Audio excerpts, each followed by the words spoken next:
Gazette du Togo, une vision sur l'actualité togolaise et sur le monde. Rencontre avec la presse cet après-midi. Vous avez brossé plusieurs sujets. Quel est l'intérêt de cette rencontre avec les médias? D'abord, vous remercier. Vous remercier infiniment pour ce travail que vous faites. Sans vous, nos actions ne déborderont pas nos frontières, encore moins d'aller au-delà. Mais avant de répondre à votre question, j'ai une pensée au peuple togolais et sa diaspora.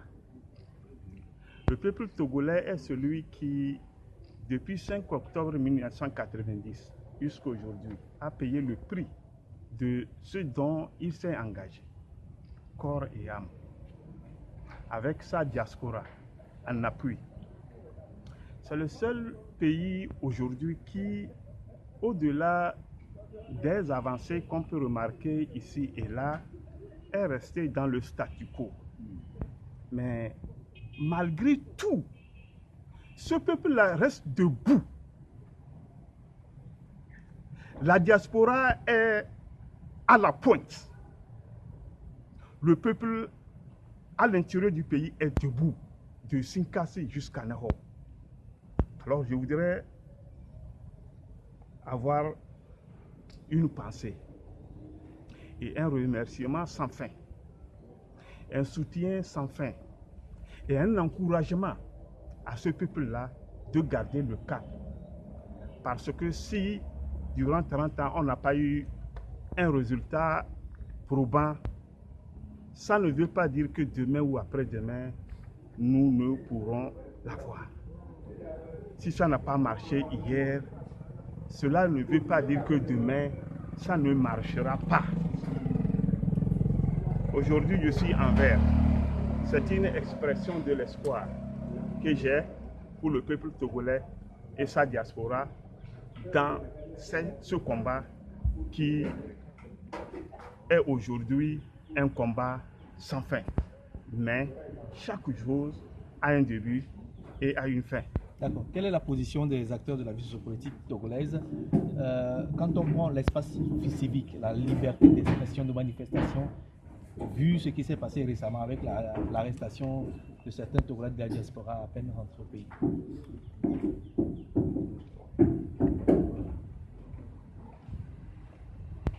La question là, notre pays, le Togo, ce n'est pas pour rien que nous prenons le risque. Ce n'est pas facile aujourd'hui d'être un politicien et s'engager. Il n'est pas donné à tout le monde de pouvoir se tenir comme ça sans pour autant craindre quelque chose. Notre pays, tel que nous le disions il y a de cela 2 semaines, c'est un pays dans lequel le système respiratoire du peuple, tout le système, tous les orifices du système respiratoire du peuple sont bouchés. Et au-delà, nous avons alerté les tenants du pouvoir de la situation, pensant qu'ils vont prendre acte et pouvoir faire en sorte que la situation s'améliore pour les uns et pour les autres au sein de la population. Mais nous pensons que notre régime, le régime, mène une danse qu'on appelle la saga. La saga consiste à faire un pas devant et 2 pas derrière. Donc, on libère 2 et on en prend plus que 2. On libère 2 par la droite et par la gauche, on prend 2 ou plus même. Donc, c'est pratiquer ce que l'on appelle la saga. Alors, qu'est-ce qu'il faut faire selon vous? Avant d'en arriver là, il va falloir savoir de quoi il s'agit. Notre pays, le Togo, si c'était un ordinateur, c'est un ordinateur planté. Si c'était un ordinateur, c'est un ordinateur planté. Sur un ordinateur planté, on n'implémente jamais d'autres programmes ou bien d'autres logiciels pour que ça fonctionne. Ça ne fonctionnera pas. Pour ceux qui sont expérimentés, ceux qui ont la notion de gastronomie, je voudrais dire que le Togo ressemble à une pâte morte. La pâte morte, lorsqu'une pâte est morte dans la marmite, quelle que soit la quantité de farine qu'on rajoute pour pouvoir la récupérer, ça serait chose vaine. Le Togo est une pâte morte. Tout ce qu'on essaie de faire pour pouvoir la réduire, ça ne passera pas. Histoire de CNAP, c'est-à-dire cercle de concertation de ceci ou bien de CPC, tout ça là, c'est une façon de rajouter de la farine dans la pâte morte. Ça ne fonctionnera pas. Alors qu'est-ce qu'il faut faire? On fait la balle à terre.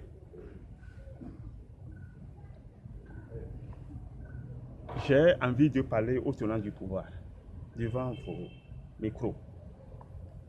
Quand on appelle rapport de force, il n'est pas seulement militaire, il n'est pas seulement physique. Un rapport de force peut être moral et psychologique. Aujourd'hui au Togo, nous avons atteint ce rapport de force-là qui est lié au moral, qui est lié aussi à la psychologie. C'est-à-dire, les tenants du pouvoir ne peuvent pas se ragaillarder pour dire que nous y sommes. Ils ne peuvent pas le faire, surtout avec le vent de la sous-région aujourd'hui. Ils ne peuvent pas dormir sur les deux oreilles. Le peuple togolais aussi ne peut pas aussi s'enorgueillir pour dire que nous sommes un peuple libre. Non, ça s'appelle le rapport de force morale. Nous sommes arrivés à un carrefour où ni l'un ni l'autre ne gagne. Alors qu'est-ce qu'on fait? On fait la balle à terre, on divise la proie en deux. C'est pour cela que nous parlons des assises nationales. On n'a pas besoin de vivre un coup d'état militaire d'abord avant de s'asseoir au niveau d'une assise nationale et avant d'en arriver à ce que l'on appelle la transition politique ou démocratique. Aujourd'hui, le Togo a toujours donné de mauvais exemples dans la sous-région, en Afrique et dans le monde. Si aujourd'hui, les tenants du pouvoir, les acteurs de la vie sociopolitique, des élites et tout ce qui va avec, arrivaient à se retrouver dans un salon, ensemble, de Sinkasi jusqu'à Nahor, en passant par Lomé ici, tout ce qui est acteur, on s'assoit sous l'arbre à palabre en termes des assises nationales. On fait l'état des lieux du pays et dans tous les domaines. On identifie les problèmes majeurs et on fait des approches de solutions. On conçoit, on met sur pied ce qu'on appelle le cahier de charge de la transition. On met sur pied les institutions de la transition avant d'en arriver à la transition. Au niveau de la transition, il sera l'objet de marquer la rupture avec le système néocolonial et colonial. Restaurer les emprises nationales, les emprises territoriales, ancestrales, communautaires. C'est de ça qu'il s'agit. Avant d'en arriver à la construction de l'État, il faut construire de nouveaux États avec de nouveaux contrats. Restaurer, comment l'appelle-t-on, la souveraineté du peuple, longtemps confisqué. Réconcilier le peuple avec nous-mêmes. D'accord. Alors, sur le plan social, vous avez également évoqué, vos inquiétudes sur le plan social avec la vie chère qui augmente dans le pays. Il faut également trouver une solution. Oui, la pâte morte. Une pâte morte, il n'y a pas de solution si ce n'est de revenir à la base là. Balle à terre. Les Togolais doivent revenir. On peut remettre le pays là sur les rails sans pour autant passer par un coup d'état militaire. Ça va faire l'objet d'un exemple, un exemple positif que le Togo donnera à la sous-région et au reste du monde. Depuis votre première conférence de presse, il y a de cela 2 mois, qu'est-ce qui a bougé? 2 semaines. Il y a 2 semaines. Qu'est-ce qui a bougé? Le même jour, la même soirée, on a transféré, on n'a pas demandé ça, on a transféré des prisonniers, des détenus qui sont au niveau de la ancienne gendarmerie nationale vers la prison. Le même 18 janvier 2022. Un mauvais signal selon vous? Non. Cela veut dire qu'ils ont entendu. Ils ont compris ce que nous sommes en train de faire. Dans la nuit, ils ont... Attention. Dans la nuit, ils ont transféré les prisonniers. Quelques jours plus tard, ils ont libéré 2. Donc, ils ne sont pas libérés, ils ont déjà épurgé. Oui, il y a des gens qui ont déjà épurgé, mais qui sont encore là. Des gens ont déjà épurgé, mais ils sont là. Nous mettons cela à notre compte. Chacun tire de son côté. Une victoire d'État pour vous? Oui, bon, je ne pense pas que c'est une victoire d'État.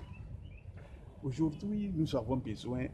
Ma victoire sur vous n'est pas la victoire du peuple.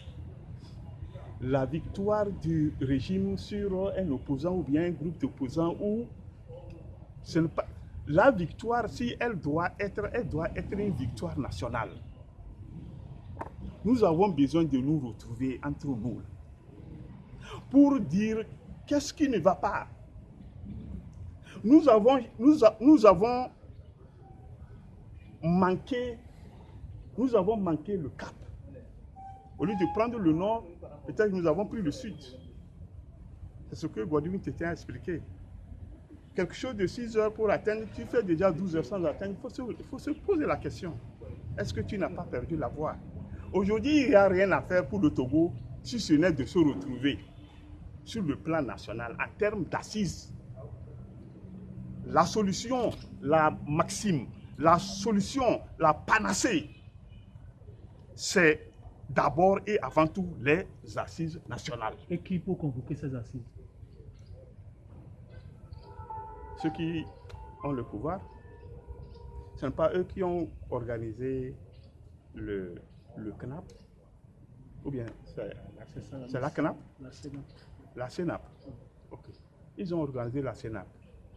Après tout, c'est CPC. Ce sont des raccourcis. Ce que le régime propose ne sont que des raccourcis. La pâte est morte, on ajoute de farine. Non, il faut mettre tout ça là à côté. On remet la marmite, la nouvelle marmite sur comme l'appelle-t-on? Sur le feu. Et on reprépare.